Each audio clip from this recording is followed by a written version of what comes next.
सुहेवन, आप लोग का बहुत-बहुत स्वागत है आपके अपने यूट्यूब चैनल स्टडी पॉइंट राह में। तो गाइस, आप लोग के लिए मैं लेकर आई हूँ सामान्य विज्ञान, राज्य व्यवस्था, इतिहास, भूगोल और इसके अलावा प्लस आपका जो है स्टैटिक जीके भी लिख लीजिए, ठीक है ना। तो स्टैटिक जीके से भी आपका मैं लेकर आई हूँ, जो आप सभी स्टूडेंट के लिए बहुत ज़्यादा इंपॉर्टेंट होने वाला है। आप किसी भी गवर्नमेंट एग्जाम का प्रिपरेशन कर रहे हो, आपके लिए इंपॉर्टेंट सेशन होने वाला है। और यहाँ पे मैं कोशिश करूंगी कि मैं आपको अच्छे से एक्सप्लेन के साथ पढ़ाऊँ, ताकि आपको कोई कंफ्यूजन ना रहे, जितना ज्यादा हो सके चीजों को क्लियर आउट करा सको, ठीक है। तो चलिए स्टार्ट करते हैं और अपने पहले क्वेश्चन की तरफ बढ़ते हैं। तो आज का हमारा पहला प्रश्न है, क्वेश्चन नंबर 1 है। क्वेश्चन नंबर 1 हमसे कह रहा है कि प्राचीन काल में कन्नौज किस राजा की राजधानी थी। तो प्राचीन काल में जो कन्नौज थी वो हर्षवर्धन, समुद्रगुप्त, पुलकेशिन द्वितीय या फिर चंद्रगुप्त प्रथम, तो किसकी राजधानी थी। तो इसका जो करेक्ट आंसर हो जाएगा वो हो जाएगा आपका हर्षवर्धन की राजधानी थी, ठीक है। ऑप्शन ए हमारा करेक्ट आंसर हो जाएगा। इसके अलावा अगर मैं बात करूँ हर्षवर्धन के बारे में, तो यहाँ पे आपको याद रखना है कि इसका जो शासन काल था वो कब से कब तक था। तो सबसे इम्पोर्टेंट चीज होता है शासनकाल, ठीक है। तो ये आपको याद रखना है कि शासनकाल जो है ये आपका कब है। तो याद रखिएगा 606 से लेकर के 606 से लेकर के 647 ईस्वी तक जो है इसका शासनकाल था। इसके अलावा अगर मैं बात करूँ तो इनसे यहाँ से सबसे इम्पोर्टेंट प्रश्न ये पूछा जाता है कि हर्षवर्धन के काल में जो है ये इनके जो दरबारी कवि थे वो कौन थे। सबसे इम्पोर्टेंट क्वेश्चन है, तो याद रखिएगा कि हर्षवर्धन के दरबारी कवि कौन थे। बाणभट्ट, ठीक है। हर्षवर्धन के दरबारी कवि कौन थे, तो बाणभट्ट। बाणभट्ट, ठीक है। और जो है बाणभट्ट जो है बाणभट्ट की जो रचना है ये कौन कौन सी इसकी रचना है। तो याद रखिएगा, एक है हर्षचरितम और दूसरा है कादम्बरी, जो कि ये हर्षवर्धन की जीवनी पे आधारित है। हर्षचरित। और दूसरा कौन सा है, कादम्बरी।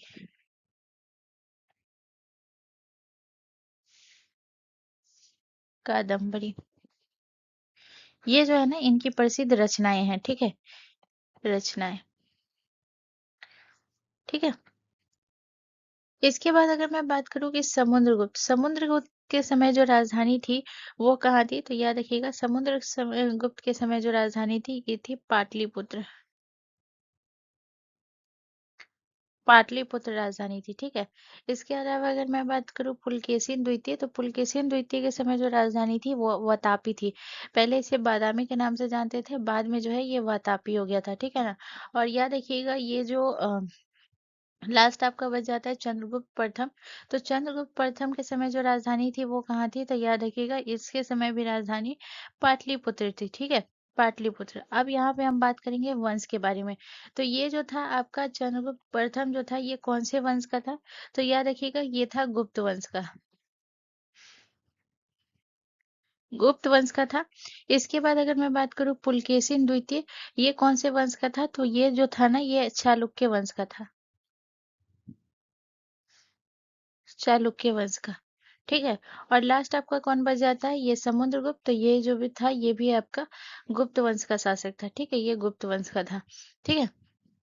चलिए नेक्स्ट क्वेश्चन की तरफ। अगला क्वेश्चन हमारा क्वेश्चन नंबर 2 है गाइस। क्वेश्चन नंबर 2 कह रहा है कि भारत में प्रथम जूट मिल की स्थापना कब और कहाँ की गई थी।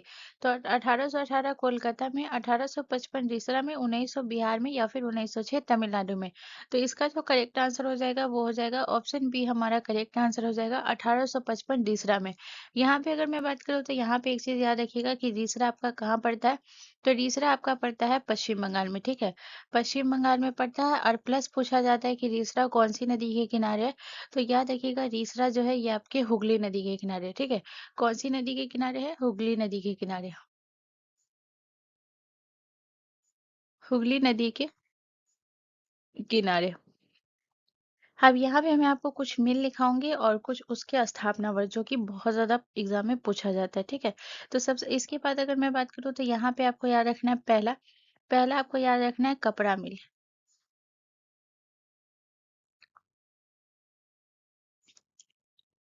कपड़ा मिल। इसके बाद दूसरा आपको याद रखना है इस्पात उद्योग।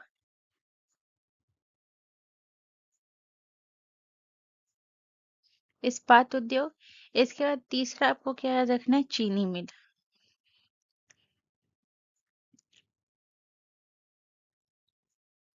ठीक है।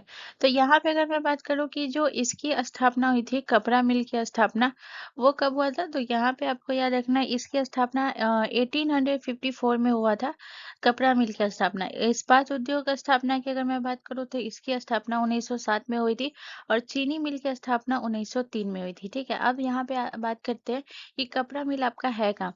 तो कपड़ा मिल जो है ना, ये आपका जो है ये मुंबई में, जब इसकी स्थापना हुई थी तो कहाँ हुई थी? मुंबई में। इस्पात उद्योग की जब 1907 में स्थापना हुई थी तो कहाँ हुआ था? जमशेदपुर में। ठीक है। और जो चीनी मिल थी इसकी स्थापना 1903 में हुई थी, तो ये कहाँ? उत्तर प्रदेश होगा। ठीक है। कहाँ होगा? चीनी मिल की स्थापना कहाँ हुई थी? उत्तर प्रदेश में। ठीक है। चलिए नेक्स्ट क्वेश्चन की तरफ। अगला क्वेश्चन हमारा क्वेश्चन नंबर 3 है गाइस। क्वेश्चन नंबर 3 कह रहा है कि निम्नलिखित में से कौन सा त्योहार राजस्थान से जुड़ा हुआ है? गुड़ी पड़वा, बोनालू, बूंदी उत्सव या फिर माथोनारा? ऑप्शन सी हमारा करेक्ट आंसर हो जाएगा। बूंदी उत्सव जो है ये राजस्थान से जुड़ा हुआ है। गुड़ी पड़वा की अगर मैं बात करूँ तो ये महाराष्ट्र से जुड़ा हुआ है। ठीक है। गुड़ी पड़वा आपका महाराष्ट्र से जुड़ा हुआ है। बोनालू की अगर मैं बात करूँ तो ये फेस्टिवल आपका तेलंगाना से है। और माथोनारा की अगर मैं बात करूँ तो ये आपका गुजरात। ठीक है। यहाँ पे अगर मैं बात करूँ तो राजस्थान में आपका और कौन-कौन सा उत्सव होता है? तो राजस्थान में बहुत सारे उत्सव है। जैसे अगर मैं बात करूँ राजस्थान से जो जुड़ा है तो वो हो गया आपका गणगौर उत्सव। ठीक है ना?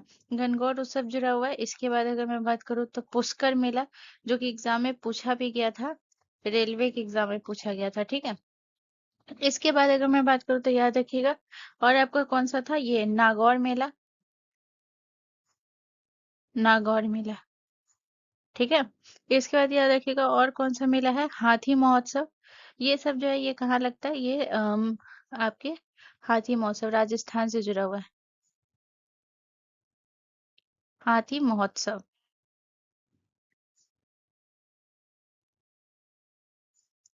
ठीक है। चलिए नेक्स्ट क्वेश्चन की तरफ। अगला क्वेश्चन हमारा क्वेश्चन नंबर 4 है गाइस। क्वेश्चन नंबर 4 कह रहा है कि धर्मनिरपेक्ष शब्द भारत के संविधान की उद्देशिका यानी कि प्रस्तावना का एक भाग है।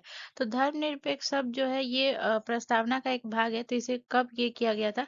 तो 73वां संविधान संशोधन या फिर कार्यान्वयन की तिथि से, 42वां संविधान संशोधन या फिर 44वां संविधान संशोधन। तो इसका जो करेक्ट आंसर हो जाएगा वो हो जाएगा ऑप्शन हमारा सी करेक्ट आंसर हो जाएगा। 42वां संविधान संशोधन के तहत जो है याद रखिएगा प्रस्तावना यानी कि उद्देशिका में एक बार संशोधन किया गया था। ठीक है। तो प्रश्न ये भी पूछा जाता है कि उद्देशिका में अब तक कितनी बार संशोधन हुआ है? तो उद्देशिका में एक बार संशोधन हुआ है। ठीक है। उद्देशिका में एक बार संशोधन हुआ है। ठीक है। और वो एक बार संशोधन हुआ तो इस संशोधन के तहत 42वां संविधान संशोधन हुआ था। कौन सा संशोधन था? 42वां संशोधन था। ठीक है। और ये संशोधन हुआ कब था? तो ये संशोधन 1976 में हुआ था और इस संशोधन के तहत जो है उद्देशिका में 3 शब्द को जोड़ा गया। ठीक है। याद रखिएगा कितने शब्दों को जोड़ा गया था? 3 शब्दों को जोड़ा गया। ठीक है। तो वो 3 शब्द जो थे वो कौन-कौन से थे जो उस उद्देशिका में जोड़े गए थे? तो याद रखिएगा पहला था समाजवादी। समाजवादी। ठीक है। दूसरा कौन था? धर्मनिरपेक्ष।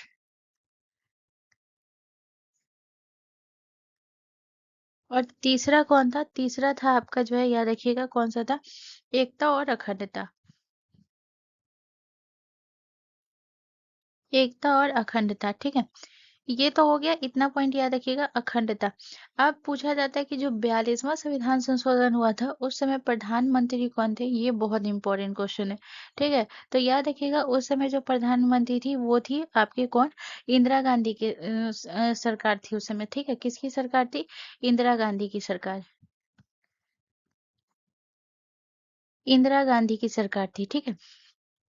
और याद रखिएगा ये जो संशोधन हुआ भी था ना, तो ये संशोधन आपातकाल के दौरान हुआ था। ये भी पॉइंट याद रखिएगा। यह संशोधन आपातकाल आपातकाल के दौरान हुआ था।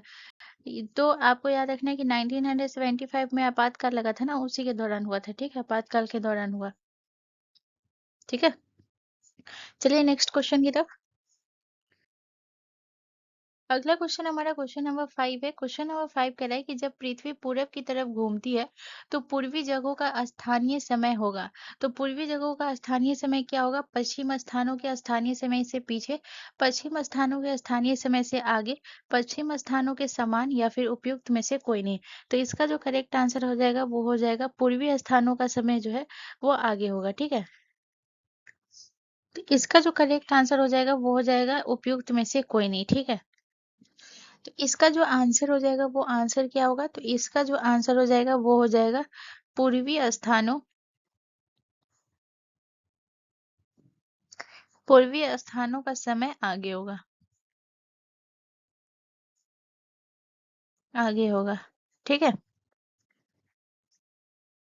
अब यहाँ पे मैं आपको बताती हूँ कि पूर्वी स्थानों का समय आगे क्यों होगा, क्योंकि जो पृथ्वी जो होती है वो किधर किस साइड घूमती है? पूर्व से पश्चिम से पूरब की ओर घूमती है। ठीक है ना, और इसलिए क्या होता है कि जो पूर्वी स्थानों पर जो है ना, याद रखिएगा सूर्य जो है वो पहले उगता है। ठीक है, तो इसी वजह से जो है पश्चिमी की तुलना में पूर्वी स्थानों का समय जो है वो आगे होगा। और भारत का समय जो इंग्लैंड से लगभग कितना है? तो 5.5 घंटा आगे है। ठीक है, चलिए नेक्स्ट क्वेश्चन की तरफ। अगला क्वेश्चन हमारा क्वेश्चन नंबर 6 है। क्वेश्चन नंबर 6 कह रहा है कि विनोबा भावे को व्यक्तिगत सत्याग्रह के पहले सत्याग्रही के रूप में चुना गया था, दूसरे कौन थे? तो यहाँ पे आपको बोल रहा है कि विनोबा भावे व्यक्तिगत सत्याग्रह के पहले सत्याग्रही के रूप में चुना गया था, दूसरे कौन थे? तो इसका जो करेक्ट आंसर हो जाएगा वो हो जाएगा दूसरे जो थे वो पंडित जवाहरलाल नेहरू थे। ठीक है, ऑप्शन डी हमारा करेक्ट आंसर हो जाएगा। और तीसरे कौन थे? तो तीसरे सत्याग्रही थे, ये याद रखिएगा, तीसरे सत्याग्रही,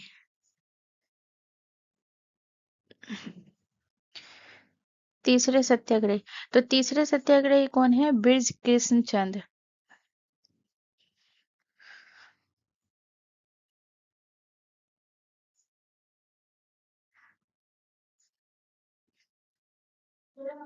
तो यहाँ पे आपको एक चीज याद रखना है कि जो 1940, ठीक है, 1940 में महात्मा गांधी ने क्या किया था? अगस्त प्रस्ताव के विरोध में जो है व्यक्तिगत सत्याग्रह शुरू किया था। ठीक है, तो याद रखिएगा 1940 में महात्मा गांधी, महात्मा गांधी अगस्त प्रस्ताव के विरोध में,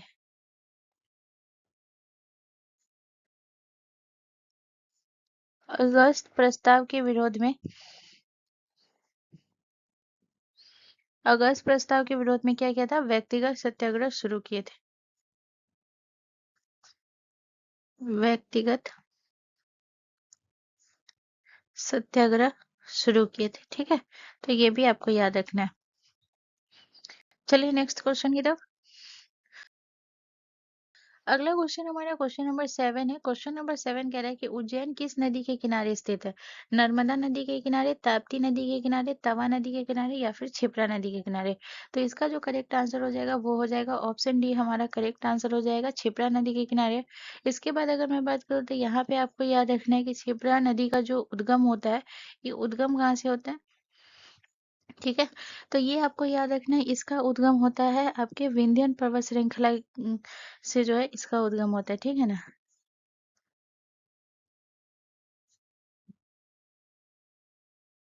विंध्यन पर्वत श्रृंखला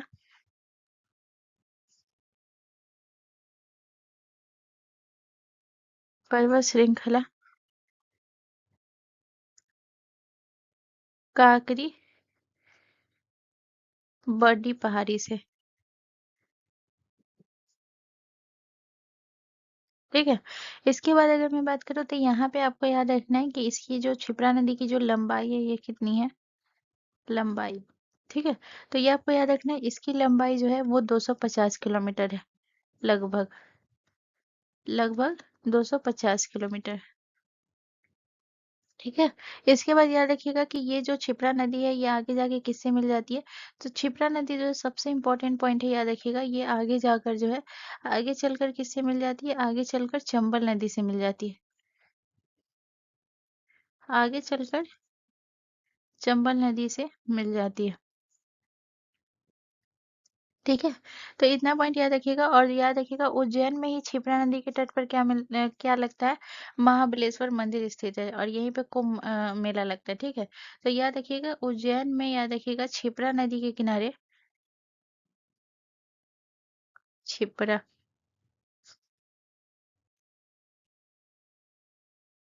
क्षिप्रा नदी के किनारे, नदी के किनारे जो है, नदी के तट पर, ठीक है ना, कौन सा मंदिर स्थित है, महाकालेश्वर मंदिर स्थित है। ठीक है, महाकालेश्वर महाकालेश्वर मंदिर स्थित है। ठीक है, और यहीं पे क्या लगता है, यहीं पे जो है हर 12 वर्ष में जो है कुंभ मेला लगता है। ठीक है, चलिए नेक्स्ट क्वेश्चन की तरफ। अगला क्वेश्चन हमारा क्वेश्चन नंबर 8 है। क्वेश्चन नंबर 8 हमसे कह रहा है कि सिलिकॉन वैली ऑफ इंडिया किस शहर को कहा जाता है। तो सिलिकॉन वैली ऑफ इंडिया जो है हैदराबाद को, बेंगलुरु को, पुणे को या फिर चेन्नई को। तो इसका जो करेक्ट आंसर हो जाएगा वो हो जाएगा ऑप्शन बी, हमारा करेक्ट आंसर हो जाएगा। सिलिकॉन वैली ऑफ इंडिया जो है ये कहा जाता है बेंगलुरु को। ठीक है, यहाँ पे अगर मैं बात करूँ तो याद रखिएगा बेंगलुरु जो है ना, ये कर्नाटक की राजधानी है। कर्नाटक की राजधानी है। ठीक है, इसके अलावा अगर मैं बात करूँ तो इसे सिलिकॉन वैली ऑफ इंडिया इसलिए भी कहा जाता है क्योंकि यहाँ पे जो है ना, क्या है आपका आईटी है, स्टार्टअप्स हैं या फिर सॉफ्टवेयर जो निर्यात होता है, इसका सबसे बड़ा केंद्र जो है यहीं पे, इसी वजह से इसे सिलिकॉन वैली ऑफ इंडिया कहा जाता है। तो यहाँ पे मैं लिख भी देती हूँ। ठीक है, सिलिकॉन वैली ऑफ इंडिया क्यों कहा जाता है, क्योंकि यहाँ पे सूचना प्रौद्योगिकी यानी कि आईटी आईटी कंपनियां हैं, आईटी कंपनियां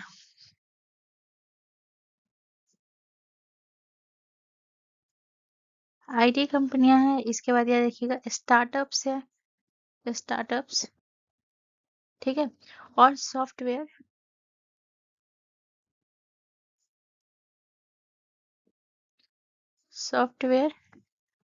निर्यात का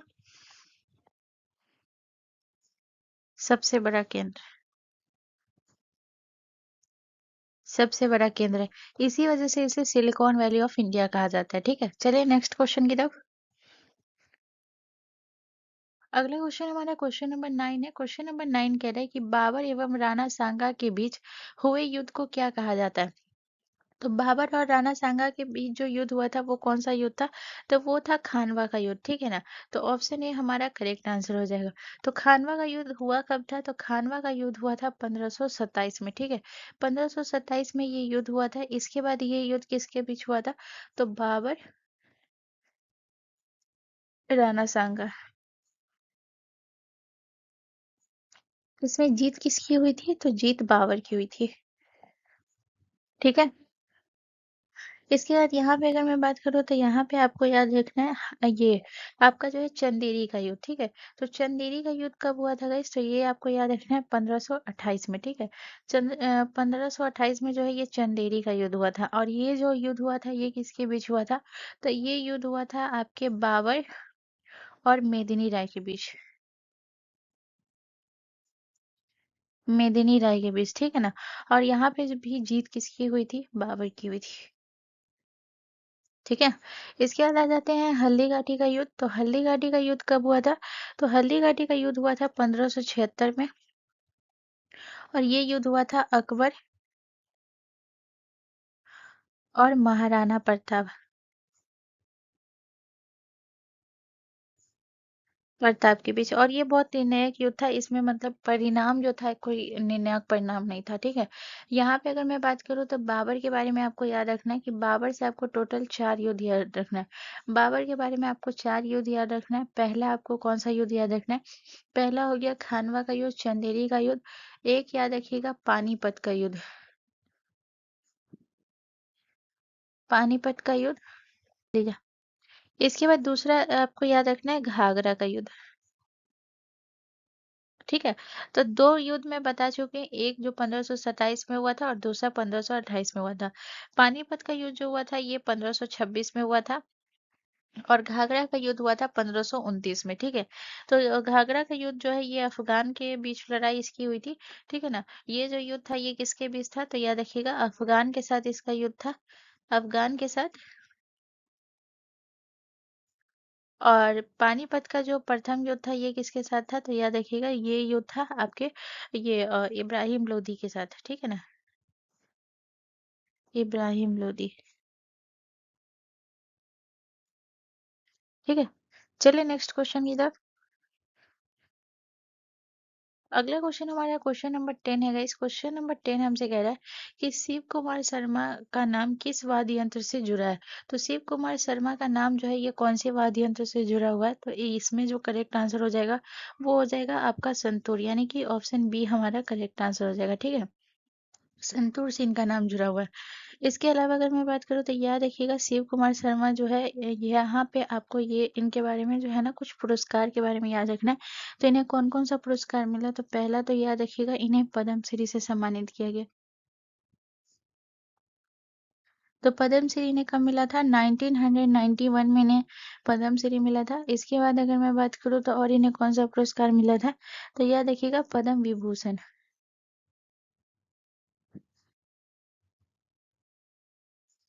पद्म विभूषण। तो पद्म विभूषण इन्हें कब मिला था, 2001 में, ठीक है। इसके बाद याद रखिएगा इन्हें संगीत नाटक अकादमी पुरस्कार भी मिला हुआ है।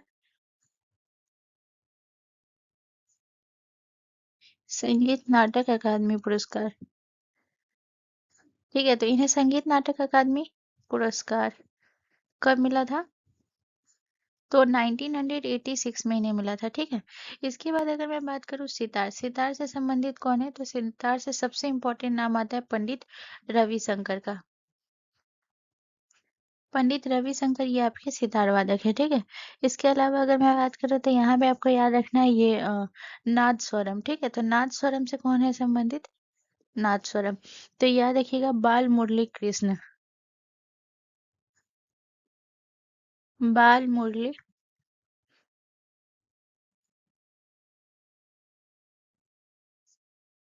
ठीक है।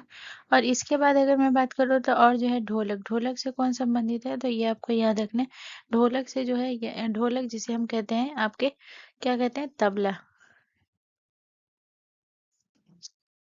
सॉरी, तबला बजाने से जो संबंधित है वो तो है आपके जाकिर हुसैन, लेकिन ढोलक से संबंधित कौन है, तो सुरेश खरे, सुरेश खरे जो है ये आपके ढोलक से संबंधित है, ठीक है। चलिए नेक्स्ट क्वेश्चन की तरफ। अगला क्वेश्चन हमारा क्वेश्चन नंबर 11 है। क्वेश्चन नंबर 11 कह रहा है कि पृथ्वीराज चौहान डैश के राजपूत वंश के थे। तो पृथ्वीराज जो है ये चौहान वंश के, तोमर वंश के, चंदेल वंश के या फिर सोलंकी वंश के। तो इसका जो करेक्ट आंसर हो जाएगा वो हो जाएगा ऑप्शन ए हमारा करेक्ट आंसर हो जाएगा चौहान वंश के। पृथ्वीराज चौहान के बारे में आपको यहाँ पे ये याद रखना है कि इनका जो शासन काल था वो कब से कब तक था। तो ये नाम बहुत इंपॉर्टेंट है, और क्यों इंपॉर्टेंट है मैं वो भी बताऊंगी। तो पहले शासन काल यहाँ पे आपको याद रखना है, इसका शासन काल था कितना, 1178 से लेके 1192 ईस्वी तक जो है इसका शासनकाल था। इसके अलावा अगर मैं बात करूँ तो याद रखिएगा कि इनके समय जो है ना युद्ध हुआ था, कौन सा युद्ध हुआ था, तो सबसे इम्पोर्टेंट है जो कि एग्जाम में पूछा जाता है, तराइन, तराइन का प्रथम युद्ध, ठीक है। ये हुआ था इनके समय। और दूसरा याद रखिएगा तराइन का द्वितीय युद्ध, तराइन का द्वितीय युद्ध, ठीक है। अब यहाँ पे अगर मैं बात करूँ तराइन के प्रथम युद्ध के बारे में, तो तराइन का जो प्रथम युद्ध हुआ था वो 1191 ईस्वी में हुआ था, ठीक है। और इस ये जो युद्ध हुआ था ये युद्ध किसके बीच हुआ था, तो याद रखिएगा पृथ्वीराज चौहान, मैं सीधा पृथ्वीराज लिख देती हूँ, ठीक है ना। पृथ्वीराज और जो मोहम्मद गौरी थे ना उनके बीच हुआ था, ठीक है, ये युद्ध। और इसमें जो है ना ये पृथ्वीराज की जीत हुई थी, ठीक है। इसमें जीत किसकी हुई थी, पृथ्वीराज की। इसके बाद आ जाते हैं तराइन के द्वितीय युद्ध। तो तराइन के द्वितीय युद्ध हुआ था 1192 ईस्वी में, ठीक है। ये भी युद्ध जो हुआ था ये किसके बीच हुआ था, तो ये युद्ध भी हुआ था आपके जो है पृथ्वीराज और मोहम्मद गौरी के बीच, ठीक है। और इसमें जो है ना गौरी की जीत हुई थी, जीत किसकी हुई थी, गौरी की। और ये युद्ध कब हुआ था, 1192 ईस्वी में, ठीक है। तो ये पूछा जाता है। चलिए नेक्स्ट क्वेश्चन की तरफ। अगला क्वेश्चन हमारा क्वेश्चन नंबर 12 है। क्वेश्चन नंबर 12 कह रहा है कि प्रत्यावर्ती धारा की वोल्टता कम या अधिक करने के लिए प्रयोग में लाया जाता है। तो प्रत्यावर्ती धारा की वोल्टता को कम या अधिक करने के लिए जो है प्रयोग में क्या लाया जाता है? डायनेमो लाया जाता है, ट्रांसफार्मर लाया जाता है, प्रेरक कुंडली लाया जाता है, या फिर इनमें से कोई नहीं। तो इसका जो करेक्ट आंसर हो जाएगा वो हो जाएगा ऑप्शन हमारा बी, करेक्ट आंसर हो जाएगा ट्रांसफार्मर लाया जाता है। ट्रांसफार्मर की अगर मैं बात करूँ तो यह देखिएगा, ट्रांसफार्मर का काम क्या होता है? ये जो है ना एसी की जो वोल्टता होती है उसको बढ़ाना या घटाना, ठीक है। तो सबसे पहले याद रखिएगा कि ये जो है कौन से सिद्धांत पे आधारित है ट्रांसफार्मर। तो ये आधारित है आपके विद्युत चुम्बकीय प्रेरण के आधार पे आधारित है। और ये जो है ये सिद्धांत किसने दिया था? फैराडे ने, ठीक है। विद्युत चुम्बकीय प्रेरण, ठीक है। इलेक्ट्रोमैग्नेटिक इंडक्शन के सिद्धांत पे आधारित है, ठीक है। किस सिद्धांत पर?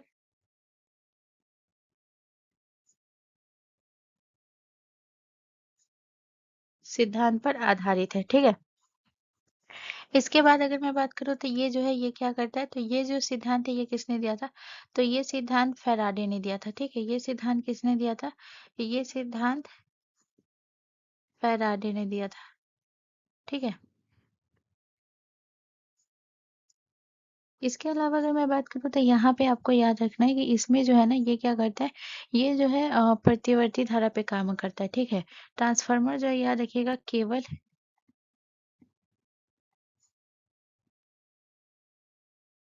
केवल प्रत्यावर्ती धारा पर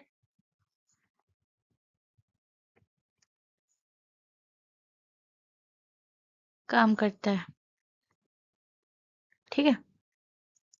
और याद रखिएगा इसमें है ना दो कुंडलियां होती है, ठीक है। इसमें कितनी कुंडली?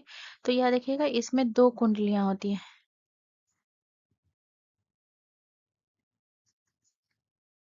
दो कुंडलियां होती हैं, ठीक है।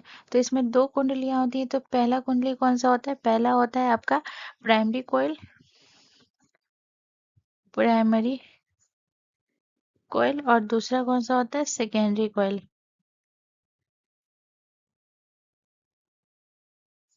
सेकेंडरी कॉइल, ठीक है। चलिए नेक्स्ट क्वेश्चन की तरफ। अगला क्वेश्चन हमारा क्वेश्चन नंबर 13 है। इस क्वेश्चन नंबर 13 हमसे कह रहा है कि भारत में सबसे ऊंचा जलप्रपात कौन सा है? तो भारत में सबसे ऊंचा जलप्रपात दूधसागर जलप्रपात, जोग जलप्रपात, या फिर जो है आपका नोकलाई जलप्रपात, या फिर कुंचिकल जलप्रपात। तो इसका जो करेक्ट आंसर हो जाएगा वो हो जाएगा ऑप्शन डी, हमारा करेक्ट आंसर हो जाएगा कुंचिकल जलप्रपात। तो कुंचिकल जलप्रपात जो है ये सबसे ऊंचा जलप्रपात है। तो इसकी ऊंचाई आपको याद रखना है। तो कुंचिकल जलप्रपात की ऊंचाई कितनी है? तो ये आपको याद रखना है, इसकी ऊंचाई है 455 मीटर, ठीक है। इसके अलावा अगर मैं बात करूँ तो यहाँ पे आपको याद रखना है कि ये जो है आपके कौन से राज्य में है कुचिकल जलप्रपात? तो कर्नाटक में है, ठीक है। इसके बाद तीसरा पॉइंट आपको याद रखना है कौन सी नदी पर है? तो याद रखिएगा वराही नदी पे, नदी पर, ठीक है। इसके बाद याद रखिएगा कि ये है ना कर्नाटक के कौन से जिला में है? तो अगर जिला भी आज से पूछे तो याद रखिएगा शिमोगा जिले में, ठीक है। कौन से जिले में? शिमोगा जिले में, ठीक है। इसके अलावा अगर मैं बात करूँ तो यहाँ पे आपको याद रखना है कि इसमें ये जो है अ, भारत का सबसे ऊंचा जलप्रपात है। इसके बाद आ जाते हैं दूध सागर जलप्रपात। तो दूध सागर जलप्रपात के बारे में आपको याद रखना है, ये जो है ना गोवा और कर्नाटक की सीमा पर है। गोवा कर्नाटक,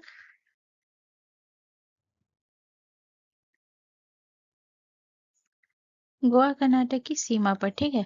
इसके बाद अगर मैं बात करूँ इसकी ऊंचाई कितनी है? तो दूध सागर जलप्रपात की ऊंचाई जो है ना 310 मीटर है, 310 मीटर। इसके अलावा अगर मैं बात करती हूँ जोग जलप्रपात के बारे में, तो जोग जलप्रपात याद रखिएगा ये कहाँ है? तो ये है आपके कर्नाटक में, और इसकी ऊंचाई कितनी है? ठीक है। तो ये आपको याद रखना है, इसकी जो ऊंचाई है ना वो है आपका जोग जलप्रपात का 253 मीटर, ठीक है। इसके बाद आ जाते हैं नोकलाई जलप्रपात। तो नोकलाई जलप्रपात आपका कहाँ है? तो यह देखिएगा, ये है आपका मेघालय में। मेघालय, ठीक है। और इसकी ऊंचाई कितनी है? तो इसकी ऊंचाई है, ऊंचाई, इसकी ऊंचाई है 340 मीटर।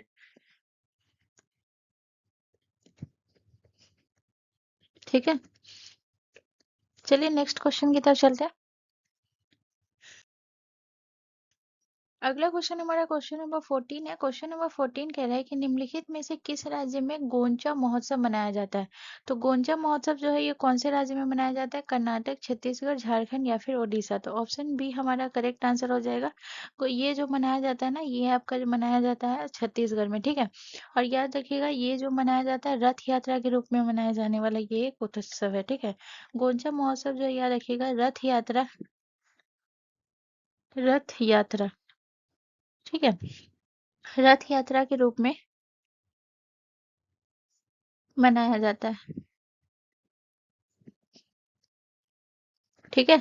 इसके अलावा अगर मैं बात करूँ तो यहाँ पे आपको याद रखना है कि जो छत्तीसगढ़ का और सारे भी महोत्सव है, तो छत्तीसगढ़ के और कौन-कौन से महोत्सव है मनाया जाता है, तो सबसे पहले याद रखिएगा, ये जो है आपका हरेली महोत्सव। हरेली महोत्सव जो है ये कहाँ का है? तो ये आपका है छत्तीसगढ़ का हरेली महोत्सव। ठीक है। इसके बाद और आपको याद रखना है पोला महोत्सव। पोला महोत्सव ये भी आपका छत्तीसगढ़ का है। इसके बाद याद रखिएगा बस्तर दशहरा, दशहरा, बस्तर दशहरा, ये भी आपका जो है छत्तीसगढ़ का। पोला महोत्सव में बेसिकली होता क्या है? तो पोला महोत्सव में जो है याद रखिएगा, बैलों की पूजा का पर्व है, ठीक है ना। बैलों की पूजा की जाती है। ठीक है।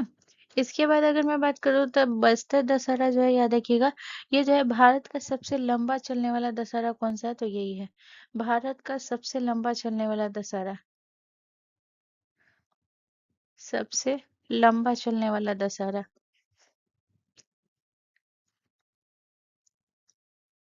ठीक है।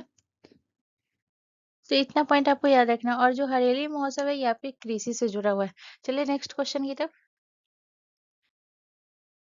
अगला क्वेश्चन हमारा क्वेश्चन नंबर 15 है। क्वेश्चन नंबर 15 कह रहा है कि सौर प्रणाली की खोज किसने की थी? तो सौर प्रणाली की खोज किसने की थी? कोपरनिकस ने, या फिर गैलीलियो ने, जेएल बेयर ने, या फिर केपलर ने? तो इसका जो करेक्ट आंसर हो जाएगा वो हो जाएगा ऑप्शन ए, हमारा करेक्ट आंसर हो जाएगा कोपरनिकस। यहाँ पे अगर मैं बात करूँ तो याद रखिएगा, कोपरनिकस जो है ना, ये सूर्य को केंद्र मानने वाला जो मॉडल था वो कौन था? कोपरनिकस का ही था, ठीक है ना। इसमें जो है सूर्य को जो है केंद्र माना गया था, ठीक है। तो याद रखिएगा, सूर्य सौर प्रणाली का, सौर प्रणाली का केंद्र है, इसमें कोपर्निकस ने कहा था, ठीक है, केंद्र है। और जो ग्रह होते हैं ना उसकी परिक्रमा करते हैं, और ग्रह उसकी परिक्रमा करते हैं,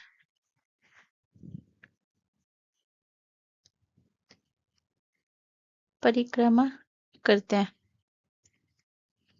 ठीक है। इसके बाद याद रखिएगा कि गैलीलियो जो है, इन्होंने क्या किया था? इन्होंने जो है याद रखिएगा, दूरबीन से है ना ग्रहों का जो है अवलोकन किया था, ठीक है। और इन्होंने कोपर्निकस का जो सिद्धांत था उसका समर्थन भी किया था, ठीक है। तो याद रखिएगा, दूरबीन से ग्रहों का अवलोकन किसने किया था? अवलोकन। तो ये जो किया था वो गैलीलियो ने, और जो है याद रखिएगा कोपर्निकस का समर्थन किया था। कोपर्निकस के सिद्धांत का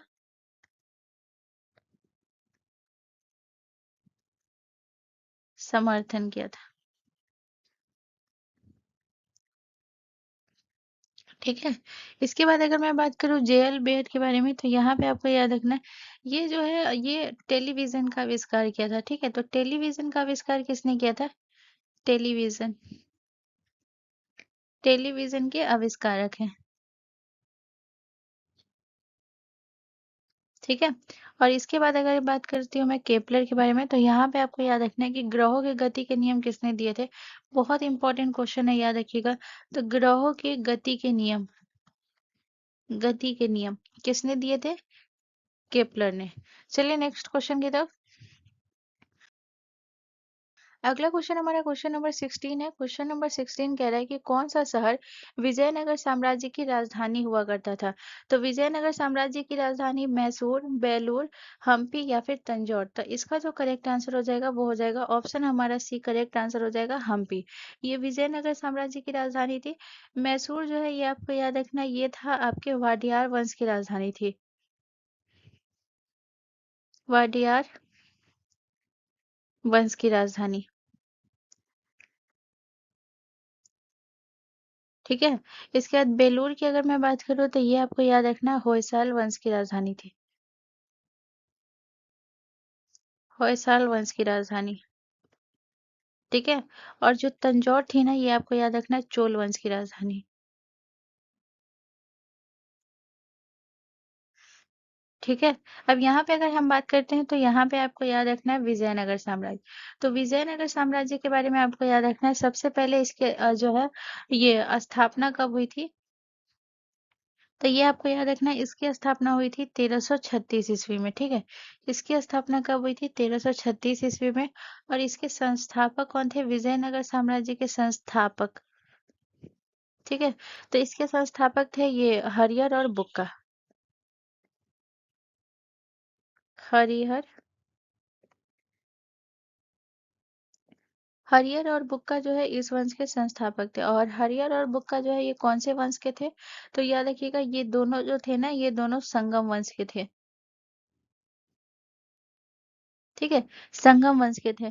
इसके अलावा याद रखिएगा कि जो विजयनगर की राजधानी तो यहाँ थी, इसके में अगर मैं बात करूँ कि विजयनगर का जो शासन था, विजयनगर का शासन कब तक चला था? इसमें विजयनगर पर जो है 4 वंशों ने शासन किया था। ठीक है ना। तो यहाँ पे विजयनगर की विजयनगर का शासन, शासनकाल, यहाँ पे मैं किसी वंश का स्पेसिफिक नहीं बोल रही हूँ, यहाँ पे विजयनगर में, जिसमें इसमें 4 वंशों ने, तो चारों वंश ने कब तक शासन किया था? तो 1336 में संगम वंश पे जो है स्टार्ट हुआ था। और जो है 1646 में अराविडू जो है ये लास्ट वंश था इसका। ठीक है। तो इतना पॉइंट आपको याद रखना है। चलिए नेक्स्ट क्वेश्चन की तरफ। अगला क्वेश्चन हमारा क्वेश्चन नंबर 17 है। क्वेश्चन नंबर 17 कह रहा है कि निम्नलिखित में से कौन सी नदी रिफ्ट घाटी से होकर बहती है। तो रिफ्ट घाटी से होकर कौन सी नदी बहती है? नर्मदा नदी जो है ये रिफ्ट घाटी से होकर बहती है। तो ऑप्शन डी हमारा करेक्ट आंसर हो जाएगा। तो यहाँ पे अगर मैं बात करूँ तो याद रखिएगा कि जो नर्मदा नदी है ये आपका बहती है कौन से इधर से? तो ये बहती है आपके पूर्व से पश्चिम की ओर बहती है।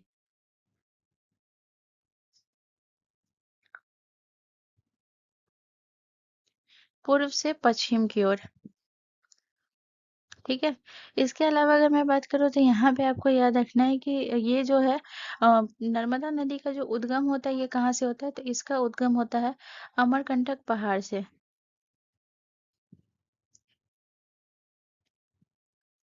अमरकंटक, अमरकंटक पहाड़ी से जो है इसका उद्गम होता है। ठीक है।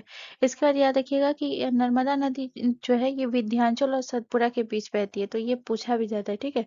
तो याद रखिएगा ये बहती है विंध्याचल, विंध्याचल और सतपुरा के बीच बहती है।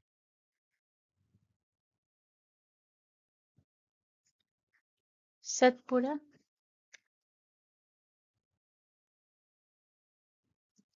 सतपुरा के बीच बहती है।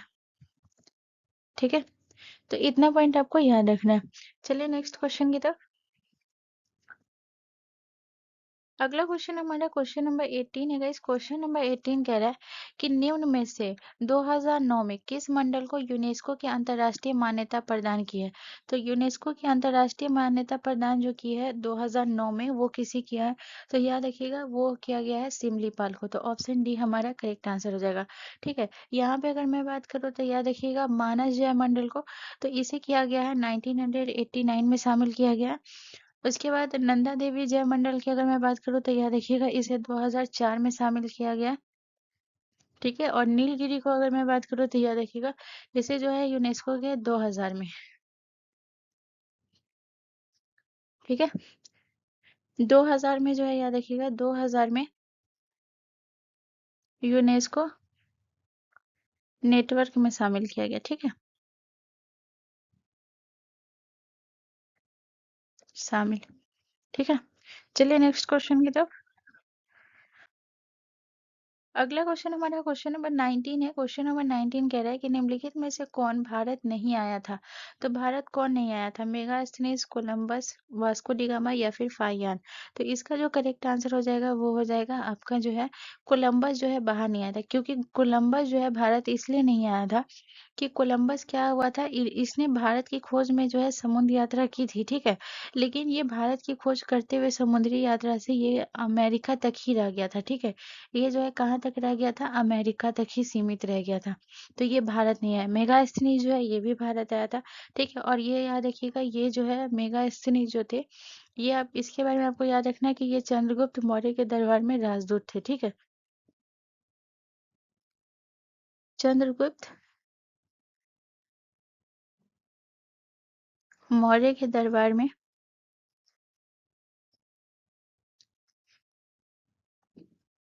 राजदूत थे। इसके अलावा अगर मैं बात करूँ तो यहाँ पे आपको याद रखना है आपका वास्को डिगामा। तो वास्को डिगामा जो है याद रखिएगा, ये भारत पहुंचा था 1498 में, जो है याद रखिएगा 1498 ईस्वी में जो है आपको याद रखना है, ये कालीकट पहुंचा था, कालीकट पहुंचा था। और वो भी कहाँ, समुद्री मार्ग से। इसके बाद आ जाते हैं फाहियान। तो फाहियान के बारे में आपको याद रखना है, ये जो है 1492 ईस्वी में, ठीक है ना। और याद रखिएगा ये सॉरी, इसके बारे में आपको याद रखना है कि ये जो है गुप्त काल में जो है बौद्ध धर्म के अध्ययन के लिए ये आया था, ठीक है ना। तो ये कब आया था, गुप्त काल में आया था, गुप्त काल में आया था, ठीक है। चलिए नेक्स्ट क्वेश्चन की तरफ। अगला क्वेश्चन हमारा क्वेश्चन नंबर 20 है गाइस। क्वेश्चन नंबर 20 कह रहा है कि भारत के पड़ोसी देश भूटान की राजधानी का क्या नाम है। तो भारत का जो पड़ोसी देश है भूटान, इसकी राजधानी का नाम क्या है? थिम्पू, ढाका, पारो या फिर बीजिंग। तो इसका जो करेक्ट आंसर हो जाएगा वो हो जाएगा ऑप्शन ए, हमारा करेक्ट आंसर हो जाएगा ढाका। अगर मैं बात करूँ तो याद रखिएगा ये बांग्लादेश की राजधानी है, बांग्लादेश की, बांग्लादेश की राजधानी है, ठीक है। इसके बाद अगर मैं पारो की बात करूँ तो याद रखिएगा पारो जो है ये भूटान का शहर है, भूटान का ये इस शहर है। और बीजिंग की अगर मैं बात करूँ तो याद रखिएगा ये चीन की राजधानी है,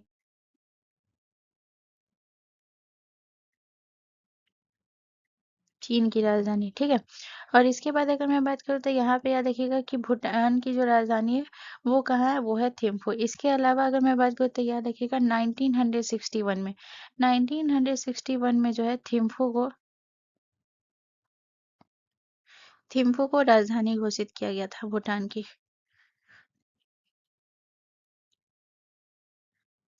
राजधानी घोषित किया गया था, ठीक है। इसके बाद याद रखिएगा कि भूटान जो है ना, इस इतना पॉइंट, दूसरा पॉइंट आपको याद रखना है कि भूटान की जो सीमा है भारत के 4 राज्यों से जुड़ती है।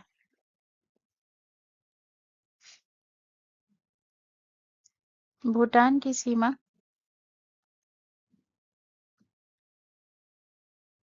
भारत के 4 राज्यों से, तो भारत के 4 राज्यों से जुड़ी है, तो कौन कौन सा वो 4 राज्य है? तो पहला हो गया अरुणाचल प्रदेश,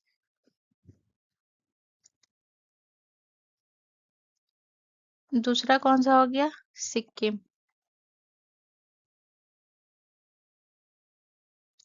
तीसरा कौन सा हो गया, पश्चिम बंगाल,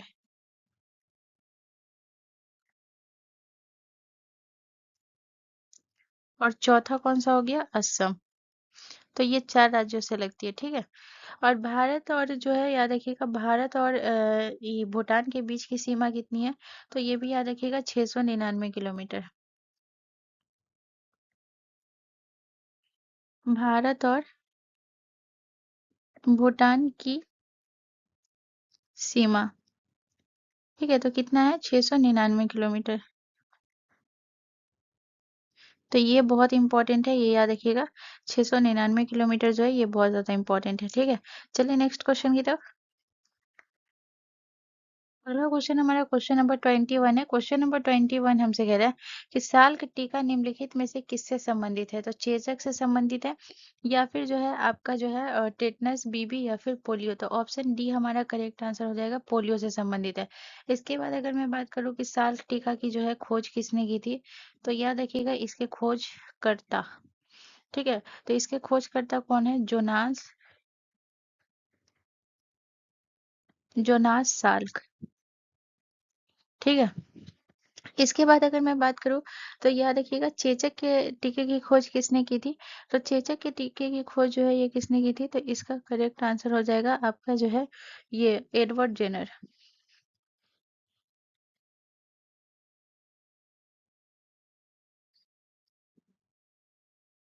एडवर्ड जेनर। ठीक है, इसके बाद अगर मैं बात करूँ ये जो है आपका ये कौन है, टीबी। तो यहाँ पे आपको याद रखना है कि टीबी के टीके की खोज किसने की थी। तो यहाँ पे अगर मैं बात करूँ तो यहाँ पे आपको याद रखना है टीबी। ठीक है ना, तो टीबी के टीके की खोज किसने की थी, तो ये आप नाम बहुत इंपॉर्टेंट है, याद रखिएगा। अल्बर्ट कैलमेट ने की थी। ठीक है, किसने की थी? Albert Albert Calmette Albert Calmette ने की थी। ठीक है, और इसके बाद अगर मैं बात करूँ तो यहाँ पे आपको याद रखना है टेटनस के टीके की खोज किसने की थी, तो याद रखिएगा टेटनस के गैस्टन रेमंड ने किया था। ठीक है, किसने किया था? Gaston Raymond. ठीक है, और एक चीज और याद रख लीजिएगा कि जो ये ये क्या नाम है, जोनास साल्क, तो इन्होंने जो है इसकी खोज जो की थी ये कब की थी, तो याद रखिएगा 1955 में किया था। ठीक है, चलिए नेक्स्ट क्वेश्चन की तरफ। अगला क्वेश्चन हमारा क्वेश्चन नंबर 22 है। क्वेश्चन नंबर 22 कह रहा है कि भारत का अक्षांशीय विस्तार कितना है। तो भारत का अक्षांशीय विस्तार जो है ये कितना है, तो याद रखिएगा 8 डिग्री 8 डिग्री जो है आपका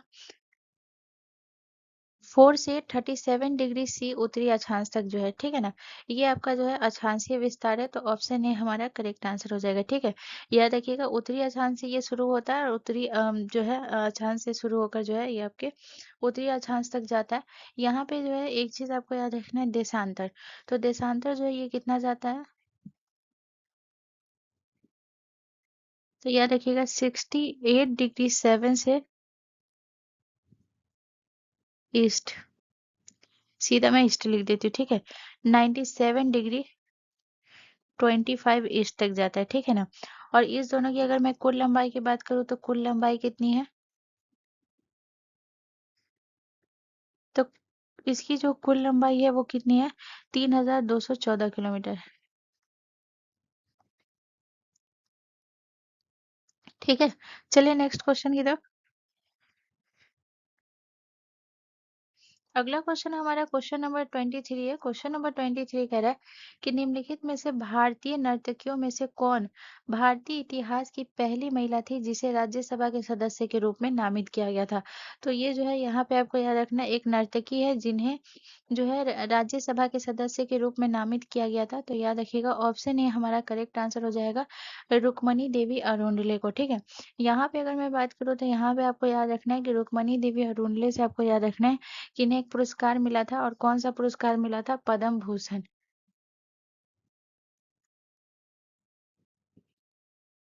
तो इन्हें पद्म भूषण कब मिला था? 1956 में इन्हें पद्म भूषण मिला था। ठीक है, और याद रखिएगा ये राज्यसभा में जो है पहली महिला थी जो नामित हुई थी। इसके बाद अगर मैं बात करूँ तो याद रखिएगा कि ये राज्यसभा में नामित कब हुई थी, तो याद रखिएगा राज्यसभा के रूप में नामित हुई थी 1952 में। ठीक है, तो इतना पॉइंट आपको याद रखना है। चलिए नेक्स्ट क्वेश्चन की तरफ। अगला क्वेश्चन हमारा क्वेश्चन नंबर 24 है। क्वेश्चन नंबर 24 कह रहा है कि मौर्य वंश के अंतिम शासक का नाम क्या था जिसकी पुष्यमित्र शुंग ने हत्या कर दी थी। तो मौर्य वंश का जो है अंतिम शासक कौन था जिसकी हत्या किसने की थी? पुष्यमित्र शुंग ने, और शुंग वंश की स्थापना की थी। तो याद रखिएगा बृहद्रथ मौर्य। ऑप्शन ए हमारा करेक्ट आंसर। ये मौर्य वंश का अंतिम शासक था। ठीक है, इसके बाद याद रखिएगा कि इसकी हत्या किसने कर दी थी? पुष्यमित्र शुंग ने 185 ईसा पूर्व में जो है हत्या कर दी थी, ठीक है। इसके बाद याद रखिएगा कि ये जो है पुष्यमित्र शुंग, तो पुष्यमित्र शुंग जो है ये किसकी स्थापना की थी? शुंग वंश का संस्थापक हुआ।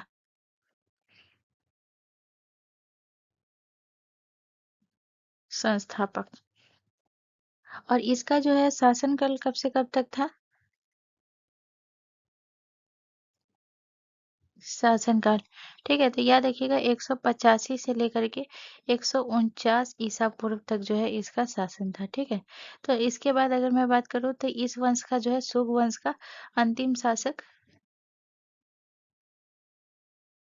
शुंग वंश का अंतिम शासक कौन था? तो याद रखिएगा शुंग वंश का अंतिम शासक था देवभूति।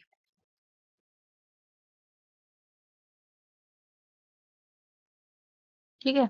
और याद रखिएगा इसकी हत्या किसने कर दी थी? तो देवभूति की जो है याद रखिएगा हत्या, ठीक है। तो इसकी हत्या किसने की दी थी? वासुदेव कन्नब ने। वासुदेव कन्नब ने। और वासुदेव कन्नब आगे जाके कन्नब वंश की स्थापना की, ठीक है। चलिए नेक्स्ट क्वेश्चन की तरफ। अगला क्वेश्चन हमारा क्वेश्चन नंबर 25 है। क्वेश्चन नंबर 25 कह रहा है कि हाइड्रोजन बम निम्न में से किस सिद्धांत पर आधारित है? तो हाइड्रोजन बम जो है ऑप्शन ए आपका हो जाएगा कौन सा? ये नियंत्रित संलयन अभिक्रिया पे, अनियंत्रित संलयन अभिक्रिया पे, नियंत्रित विखंडन अभिक्रिया पे, या फिर अनियंत्रित विखंडन अभिक्रिया पे। तो इसका जो करेक्ट आंसर हो जाएगा वो हो जाएगा अनियंत्रित संलयन पे, ठीक है ना। तो ऑप्शन हमारा बी करेक्ट आंसर हो जाएगा। यहाँ पे आपको याद रखना है कि इसमें जो है ड्यूटेरियम और ट्रिटियम के जो संलयन होते हैं वो क्या करते हैं? अधिक ऊर्जा उत्पन्न करते हैं, ठीक है ना। और ये जो है जब ये अधिक ऊर्जा उत्पन्न करते हैं ना तो जो ये प्रक्रिया जो हो जाती है वो अनियंत्रित हो जाती है, ठीक है ना। और अनियंत्रित होने के बाद जो है क्या होता है ये जो इसे क्या कहते हैं? न्यूक्लियर फ्यूजन कहलाती है, ठीक है ना। तो यहाँ पे अगर मैं बात करूँ तो यहाँ पे जो है हाइड्रोजन बम,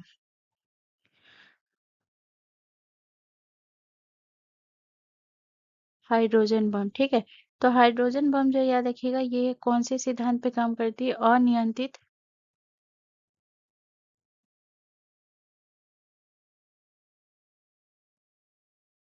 संलयन सिद्धांत पर, ठीक है। और इसमें क्या होता है? इसमें जो है नाभिक जुड़ता है। इसमें क्या हो जाएगा? नाभिक जुड़ता है। और जो है दूसरा अगर मैं बात करूँ एक हाइड्रोजन बम और दूसरा परमाणु बम के बारे में याद रखिएगा। परमाणु बम, तो इसमें आपको क्या याद रखना है? जो परमाणु बम होते हैं ना ये जो है ये कौन से सिद्धांत पे? अनियंत्रित विखंडन पे। अनियंत्रित विखंडन पर,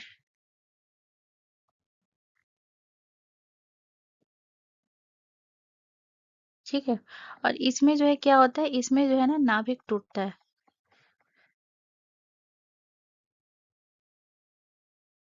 नाभिक टूटता है, ठीक है। तो हमेशा याद रखिएगा जो संलयन होगा उसमें नाभिक क्या होगा? जुड़ेगा, और जो विखंडन होगा उसमें नाभिक टूटेगा, ठीक है। चलिए नेक्स्ट क्वेश्चन की तरफ। अगला क्वेश्चन हमारा क्वेश्चन नंबर 26 है। क्वेश्चन नंबर 26 हमसे कह रहा है कि अकबर ने किस प्रसिद्ध स्मारक का निर्माण 1565 ईस्वी में करवाया था? तो 1565 ईस्वी में अकबर ने जो निर्माण करवाया था वो आगरा के किला का करवाया था। ऑप्शन डी हमारा करेक्ट आंसर हो जाएगा। इसके बाद अगर मैं बात करूँ तो याद रखिएगा आगरा का किला है आपका कहाँ? तो याद रखिएगा उत्तर प्रदेश में। इसके अलावा आपको याद रखना है कि इसका जो निर्माण हुआ था वो किस चीज से? तो याद रखिएगा इसका निर्माण हुआ था, निर्माण लाल बलुआ पत्थर से, ठीक है।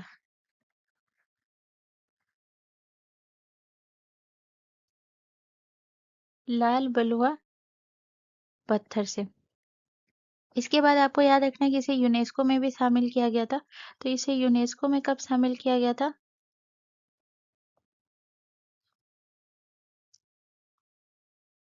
यूनेस्को में शामिल किया गया था। यूनेस्को में इसे शामिल किया गया था 1983 में इसे यूनेस्को में शामिल किया गया था, ठीक है। इसके बाद अगर मैं बात करूँ तो याद रखिएगा कि जो आगरा का किला है इसमें बहुत सारे महल और दरबार बने हुए हैं। इस आगरा के किला में जो है याद रखिएगा महल और दरबार है, तो कौन कौन सा है? तो आगरा के किला में ही जहांगीर महल है। इसके बाद आपको याद रखना और क्या हो गया, दीवाने आम है।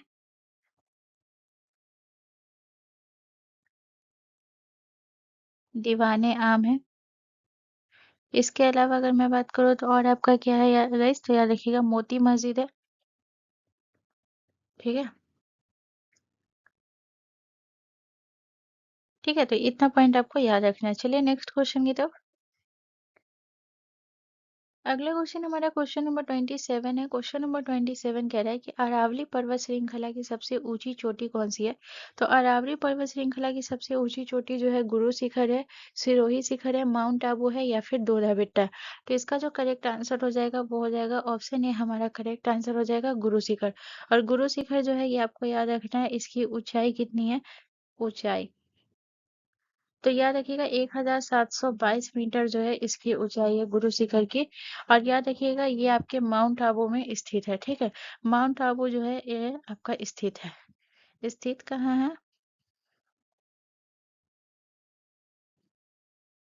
माउंट आबू,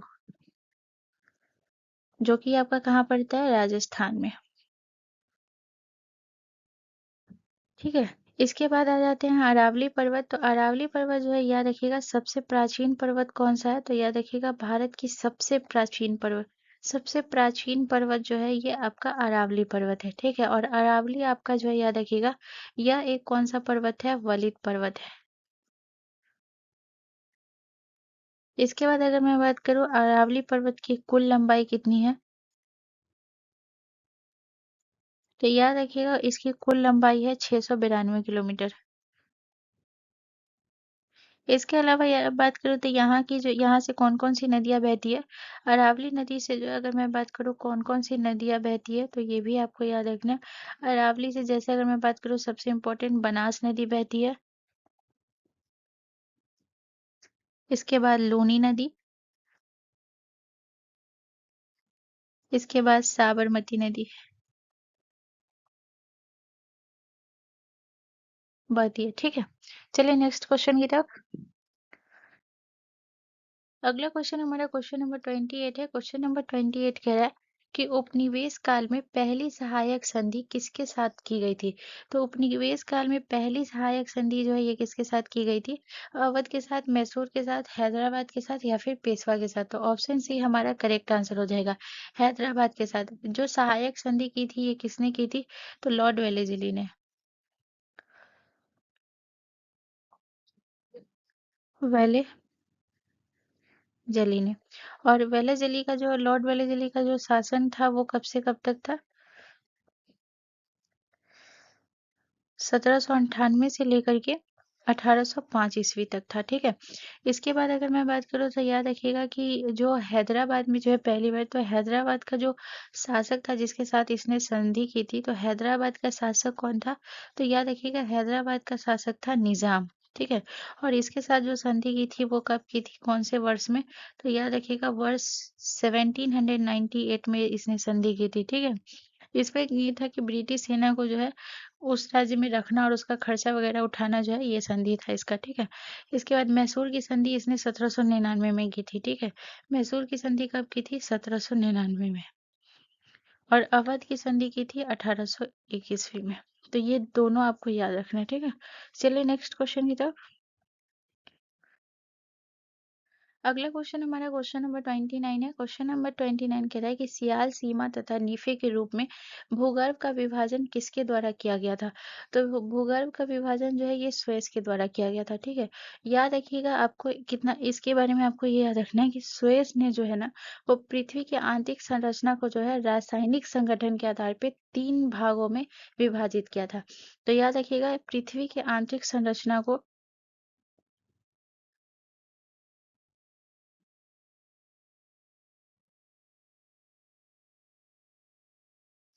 पृथ्वी की आंतरिक संरचना को रासायनिक संगठनों के आधार पर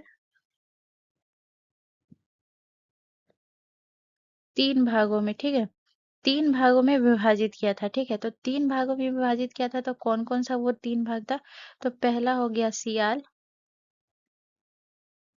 दूसरा हो गया सीमा और तीसरा हो गया नीफे, ठीक है? तो यहाँ पे सियाल की अगर मैं बात करूँ तो इसमें जो है सिलिकॉन और जो है सिलिका और एल्युमिनियम से जो है ये बना होता है। तो याद रखिएगा ये जो है किससे, ये silica, silica plus aluminium, aluminium. इसके बाद अगर मैं बात करूँ सीमा की जी है, तो इसमें जो है किसकी अधिकता है, तो सिलिका प्लस मैग्नीशियम, ठीक है? और इसके बाद अगर मैं बात करूँ तो निकेल और फेरस से है, निकेल और फेरस, ठीक है? चलिए नेक्स्ट क्वेश्चन की तरफ। अगला क्वेश्चन हमारा क्वेश्चन नंबर 30 है। क्वेश्चन नंबर 30 कह रहा है कि निम्न में से किसके काल में साइमन कमीशन भारत आया था? तो में जो है साइमन कमीशन जो आया था वो किसके काल में आया था? तो याद रखिएगा ये आया था आपके लॉर्ड इरविन के काल में। ऑप्शन सी हमारा करेक्ट आंसर हो जाएगा। सबसे पहले अगर मैं बात करूँ तो साइमन कमीशन जो आया था, इसका जो गठन पहले कब हुआ था? तो इसका गठन हुआ था 1927 में, इसका गठन हुआ था। और इसके बाद याद रखिएगा भारत में ये कब आया था? तो भारत में आया था 1928 में। भारत में 1928 में आया, ठीक है? और इसका विरोध क्यों हुआ था ये भी मैं बता रही हूँ, ठीक है? तो याद रखिएगा इसमें जो साइमन कमीशन थे इसके अध्यक्ष कौन थे? तो इसके अध्यक्ष थे सर जॉन साइमन, ठीक है? इसके बाद अगर मैं बात करूँ कि इसमें जो है याद रखिएगा कि इसमें जो एक भी सदस्य ऐसे नहीं थे जो भारतीय थे, ठीक है? इसमें भारतीय सदस्य नहीं थे,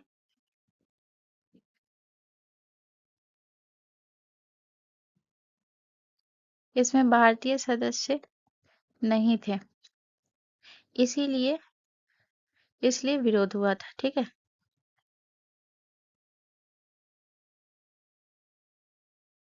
इसलिए इसका विरोध भी हुआ, और विरोध हुआ और इसी में जो है किसका, साइमन गो बैक का नारा दिया गया।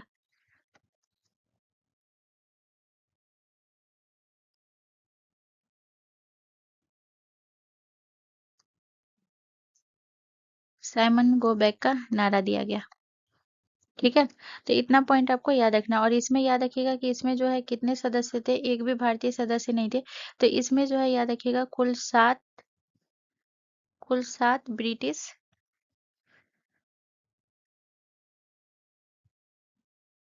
सांसद शामिल थे, ठीक है? चलिए नेक्स्ट क्वेश्चन की तरफ।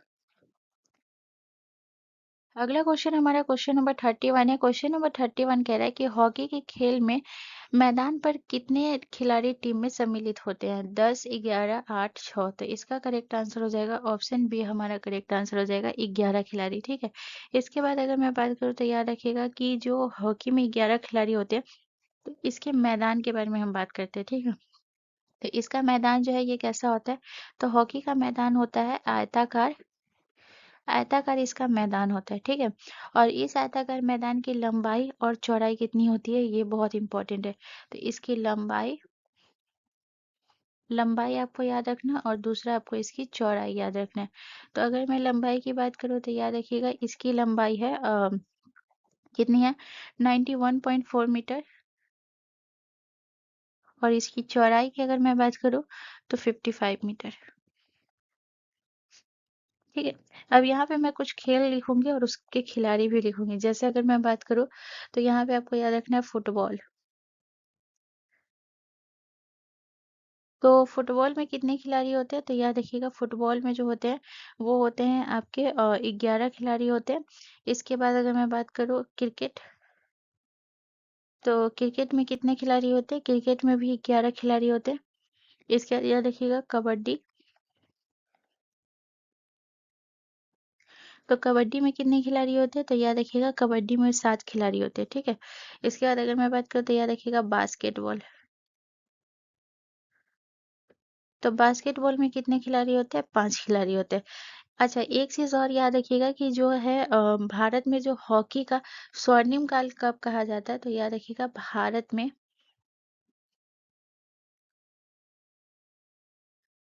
हॉकी का स्वर्णिम काल, ठीक है। तो भारत में हॉकी का स्वर्णिम काल कहा जाता है 1928 से 1956। क्यों कहा जाता है? क्योंकि इसमें जो है भारतीय टीम ने जो है लगातार 6 ओलंपिक स्वर्ण पदक जीते थे। क्यों कहा जाता है? क्योंकि भारतीय टीम लगातार 6 ओलंपिक स्वर्ण पदक जीते, ठीक है। तो इतना पॉइंट आपको याद रखना है। चलिए नेक्स्ट क्वेश्चन की तरफ। अगला क्वेश्चन हमारा क्वेश्चन नंबर 32 है। क्वेश्चन नंबर 32 कह रहा है कि अखिल भारतीय हरिजन संघ की स्थापना किसने की थी? तो अखिल भारतीय हरिजन संघ की स्थापना जो है ये किसने की थी? तो महात्मा गांधी जो है इनके संस्थापक थे। तो ऑप्शन सी हमारा करेक्ट आंसर हो जाएगा। इसके बाद याद रखना है कि इसकी जो स्थापना हुई थी वो कब हुई थी? तो इसकी स्थापना हुई थी 1932 में इसकी स्थापना हुई थी। और इसके जो है प्रथम अध्यक्ष कौन थे?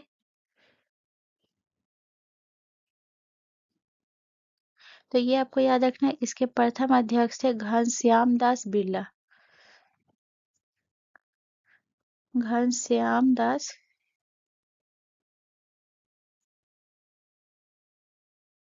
घनश्याम दास बिरला, ठीक है।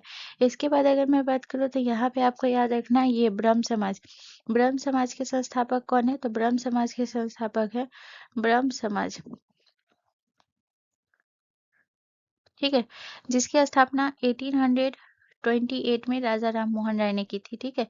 इसके बाद अगर मैं बात करूँ सुभाष चंद्र बोस, तो इन्होंने जो है कौन से किसकी स्थापना की थी? फॉरवर्ड ब्लॉक की।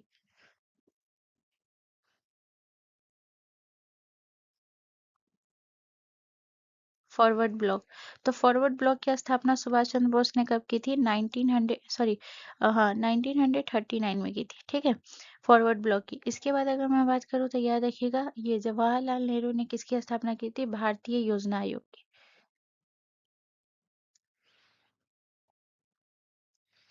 भारतीय योजना आयोग। भारतीय योजना आयोग की स्थापना कब हुई थी? 1950 में, ठीक है। चलिए नेक्स्ट क्वेश्चन की तरफ। अगला क्वेश्चन हमारा क्वेश्चन नंबर 33 है। क्वेश्चन नंबर 33 कह रहा है कि मानव शरीर में निम्नलिखित हार्मोनों में से कौन सा रक्त कैल्शियम और फास्फेट को विनियमित करता है? तो जो है कौन करता है? तो इसका करेक्ट आंसर क्या हो जाएगा? इसका करेक्ट आंसर हो जाएगा पैराथायरॉयड हार्मोन जो है ये करता है। तो ऑप्शन डी हमारा करेक्ट आंसर हो जाएगा, ठीक है। इसके बाद याद रखिएगा ये जो है रक्त कैल्शियम और फास्फेट को नियंत्रित करता है। थायरोक्सिन जो है इसका स्राव कौन सी ग्रंथि से होता है? तो थायरोक्सिन का स्राव जो होता है स्राव, तो ये होता है थायराइड ग्रंथि से,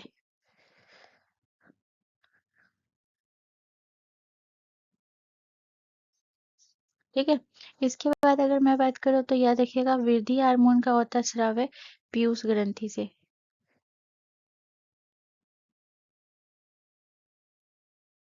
ठीक है। चलिए नेक्स्ट क्वेश्चन की तरफ।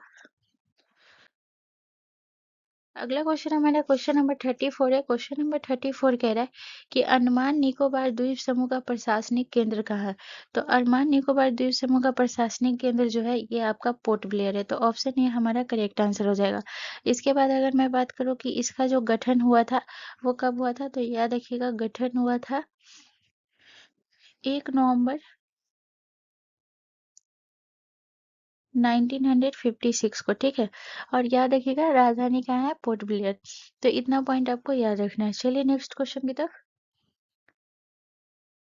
अगला क्वेश्चन हमारा क्वेश्चन नंबर 35 है। क्वेश्चन नंबर 35 कह रहा है कि भारत का पूर्वी तटीय मैदान किस राज्य से किस राज्य तक फैला है।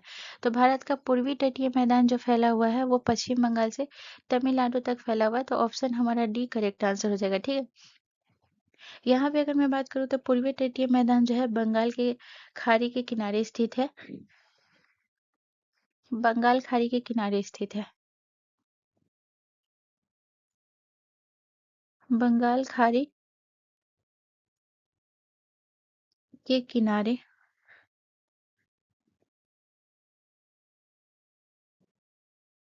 किनारे स्थित है। ठीक है, और याद रखिएगा ये जो है यहाँ पे ये मैदान में जो है याद रखिएगा महानदी गोदावरी कृष्णा जो है ये जो है ये नदियां जो है डेल्टा क्षेत्र में जो है क्या करता है समाहित करता है। ठीक है, चलिए, और यहाँ की जो खेती होती है ना वो धान की खेती के लिए बहुत ज्यादा उपयुक्त होती है।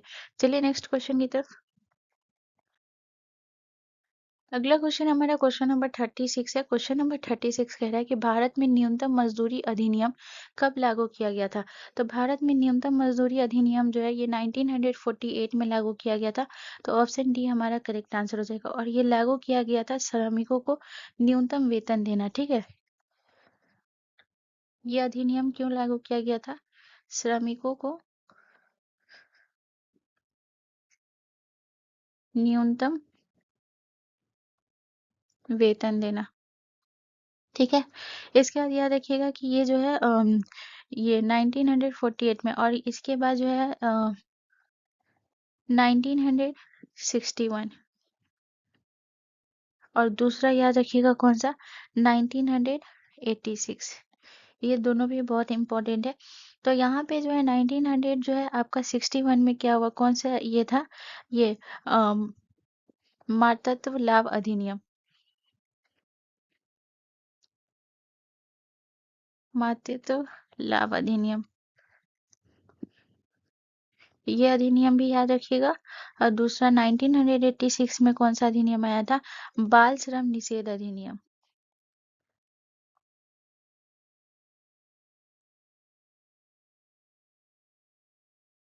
निषेध अधिनियम। तो इसमें जो था ना बाल श्रम निषेध अधिनियम में, ये जो है 14 वर्ष से कम बच्चों के जो है ना उसको काम से रोकना। ठीक है, तो ये जो है इस अधिनियम में क्या था, 14 वर्ष, 14 वर्ष से कम बच्चों को, ठीक है, बच्चों को काम से रोकना,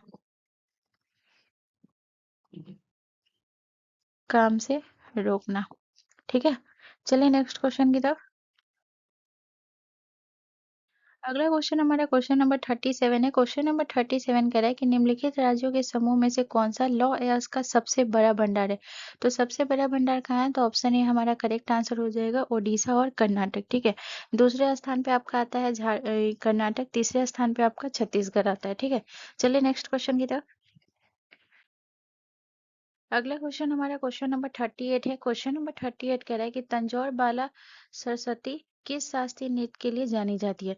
तो तंजौर बाला सरस्वती जो है याद रखिएगा ये भरतनाट्यम के लिए जानी जाती है। और भरतनाट्यम आपके किस राज्य का है? तो भरतनाट्यम जो है ये आपके तमिलनाडु का शास्त्रीय नृत्य। ठीक है, और भरतनाट्यम की प्रसिद्ध और भी जो है नृत्यांगना या फिर ये जो है कौन सा संबंधित है भरतनाट्यम से, तो यहाँ पे याद रखिएगा भरतनाट्यम से रुक्मणी देवी। रुक्मणी देवी संबंधित है। इसके बाद देखिएगा यामिनी कृष्ण मूर्ति, यामिनी कृष्ण मूर्ति ये भी भरतनाट्यम से संबंधित है। वैजंती माला ये भी आपके जो है किससे संबंधित है, भरतनाट्यम से। ओडिसी की अगर मैं बात करूँ तो यहाँ पे आपको याद रखना है ये संयुक्ता पाणिग्राही,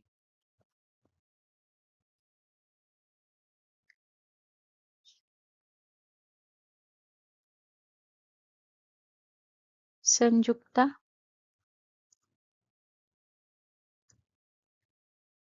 पाणिग्राही, ये ओडिसी शास्त्रीय नृत्य से संबंधित है। मणिपुरी की अगर मैं बात करूँ तो याद रखिएगा झावेरी बहने, ये जो है आपकी मणिपुरी से संबंधित है। और इसके अलावा बिहू की अगर मैं बात करूँ तो यहाँ पे जो है बिहू जो है ये एक लोक नृत्य है असम का, ठीक है। चलिए नेक्स्ट क्वेश्चन की तरफ। अगला क्वेश्चन हमारा क्वेश्चन नंबर 39 है। क्वेश्चन नंबर 39 कह रहा है कि निम्नलिखित में से किस समिति का पदेन अध्यक्ष लोकसभा का अध्यक्ष होता है। तो किस समिति का पदेन अध्यक्ष लोकसभा का अध्यक्ष होता है। तो नियम समिति का। तो ऑप्शन ए हमारा करेक्ट आंसर हो जाएगा, ठीक है ना। इसके बाद याद रखिएगा कि जो है इसके कार्यवाही का संचालन कौन करता है। लोकसभा का अध्यक्ष, ठीक है। इसमें जो है इतना पॉइंट आपको याद रखना है। चलिए नेक्स्ट क्वेश्चन की तरफ। अगला क्वेश्चन हमारा क्वेश्चन नंबर 40 है। क्वेश्चन नंबर 40 कह रहा है कि भारत में निर्माण क्षेत्र किस आर्थिक क्षेत्र में आता है। तो भारत में निर्माण क्षेत्र जो है कौन से प्राथमिक में आता है, तृतीय में आता है, माध्यमिक में आता है या फिर चतुर्थ में। तो इसका जो करेक्ट आंसर हो जाएगा ये जो है माध्यमिक।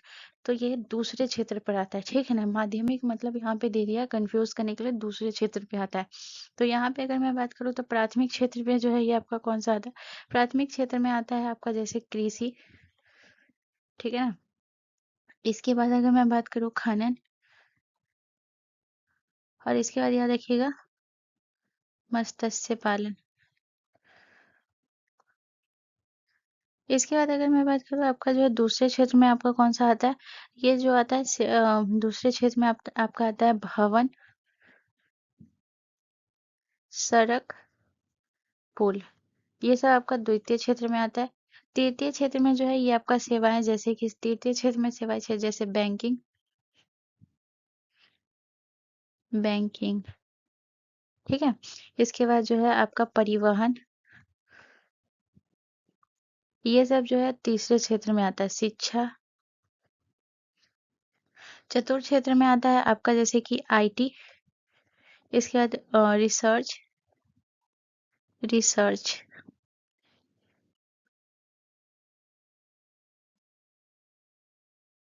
रिसर्च।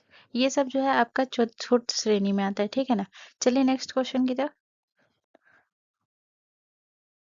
अगला क्वेश्चन हमारा क्वेश्चन नंबर 41 है। क्वेश्चन नंबर 41 हमसे कह रहा है कि निम्नलिखित में से कौन सी नदी गंगा की सहायक नहीं है बल्कि सीधे बंगाल की खाड़ी में गिरती है।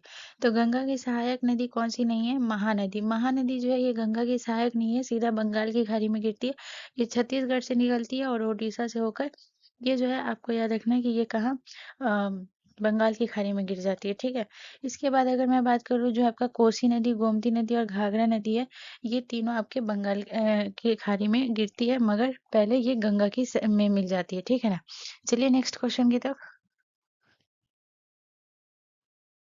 अगला क्वेश्चन हमारा क्वेश्चन नंबर 42 है। क्वेश्चन नंबर 42 कह रहा है कि संविधान के किस अनुच्छेद के तहत लोकसभा में अनुसूचित जातियों और जनजातियों के लिए आरक्षण दिया गया। तो अनुसूचित जाति और जनजातियों के लिए जो आरक्षण दिया गया वो किस में दिया गया है। तो अनुच्छेद 330 में, ठीक है। ऑप्शन हमारा एक करेक्ट आंसर हो जाएगा, ठीक है। और इसके बाद अगर मैं बात करूँ तो याद रखिएगा इसमें देखिए अनुच्छेद 330 और 332 इसमें भी जो है ना एससी और एसटी के लिए आरक्षण है। आरक्षण है, ठीक है। और जो इसमें है ना इसमें भी एससी एसटी के लिए आरक्षण है। तो यहाँ पे एक सबसे बड़ा कंफ्यूजन पॉइंट क्या है ये आपको ध्यान रखना है, ठीक है। इस दोनों में ही एससी एसटी के आरक्षण की बात कही गई है, लेकिन इसमें जो कहा गया है ये लोकसभा में कहा गया है। 330 के तहत लोकसभा में आरक्षण की बात कही गई है। और जो आपका 332 है इसमें जो आपका राज्य विधानसभा है ना उसमें, ठीक है, राज्य विधानसभा में,